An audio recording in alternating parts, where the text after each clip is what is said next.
વાર્તાનું નામ મદદની સીડી. ચોમાસાની ઋતુ હતી. હળવો વરસાદ વરસી રહ્યો હતો.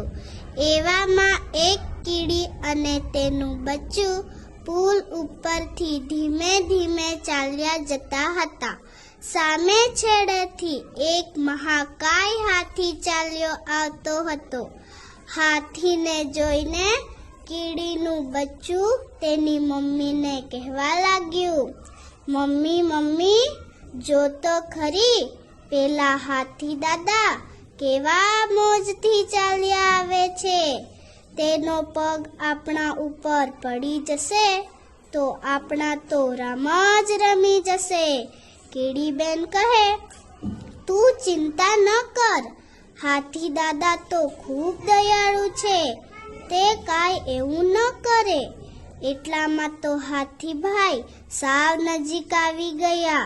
કીડીબેને કહ્યું, હાથીભાઈ, જરા જોઈને ચાલજો, અમને કચડી ન નાખતા.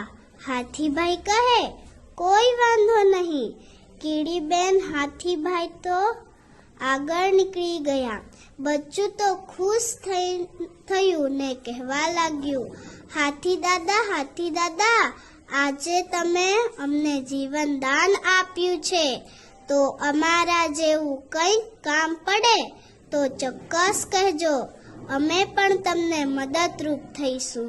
હાથીભાઈ તો મનમાં ને મનમાં હસવા લાગ્યા. અરે, આ નાની અમથી કીડી ને તે વળી મને શું મદદ કરવાની હતી? એવું વિચારતા હાથીભાઈ તો ચાલ્યા જતા હતા. તેવામાં રસ્તા વચ્ચે બેઠેલા એક કાચીડા સાથે ઝઘડો થયો ને કાચીડો કૂદકો મારી હાથીભાઈની પૂંછડી પકડી પીઠ ઉપર ચડી સીધો જ એમના કાનમાં ઘૂસી ગયો અને કાનમાં બટકા ભરવા લાગ્યો. હાથીભાઈની હાલત વસમી થઈ ગઈ. એ તો બેભાન પડી રસ્તા વચ્ચે પડી ગયા.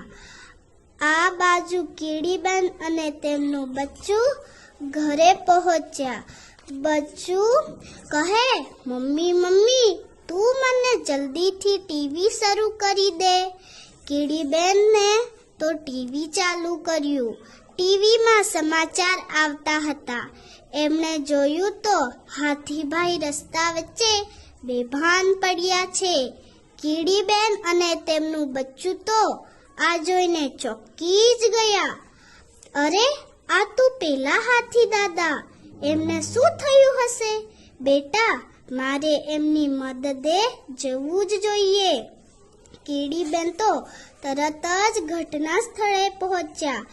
એ તો ઉતાવળે હાથીના શરીર પર ક્યાં ઈજા થઈ છે એ શોધવા લાગ્યા.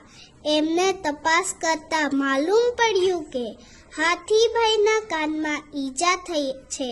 અરે, આ તો કાનમાં કાચીડો ઘૂસી ગયો છે, તેથી જ હાથીભાઈ બેભાન થઈ ગયા છે. કાચીડાને બહાર કાઢી દઈએ તો હાથીભાઈ બચી જશે. કીડીબેન તો તરત જ બધી જ કીડીઓને ફોન કરવા લાગ્યા. થોડી વારમાં તો બધી કીડીઓ આવી પહોંચી અને પૂછવા લાગી, કીડીબેન, અમારે શું કરવાનું છે? કીડીબેન કહે, સાથીઓ, આપણે આજે એક સેવાનું કાર્ય કરવાનું છે. આ હાથીભાઈના કાનમાં એક કાચીડો ઘૂસી ગયો છે, તેને બહાર કાઢવાનો છે. તરત જ બધી કીડીઓ હાથીભાઈના કાનમાં જવા માંડી અને કાનમાં રહેલ કાચીડાને બટકા ભરવા લાગી. ઓચિંતો હુમલો થયો. એથી કાચીડો બેભાન થઈ ગયો. પછી તો બધી જ કીડીઓએ એક સાથે જોર કરીને એને ખેંચીને હાથીભાઈના કાનમાંથી બહાર કાઢ્યો. એક કીડી ઊંચા અવાજે બોલવા લાગી, 1 2 3 4, કાઢ્યો બાર, કોને કાઢ્યો બાર, કાચીડાને કાઢ્યો બાર. થોડી વારમાં હાથીભાઈ હોશમાં આવી ગયા. કીડીઓએ એમનો જીવ બચાવ્યો. એ જોઈને તેઓ પણ ગાવા લાગ્યા, કીડી કીડી કીડી તું મદદની સીડી, કાચીડાની સામે બાંધતે તો ભીડી. પછી તો હાથીભાઈએ બધી જ કીડીઓનો આભાર માન્યો.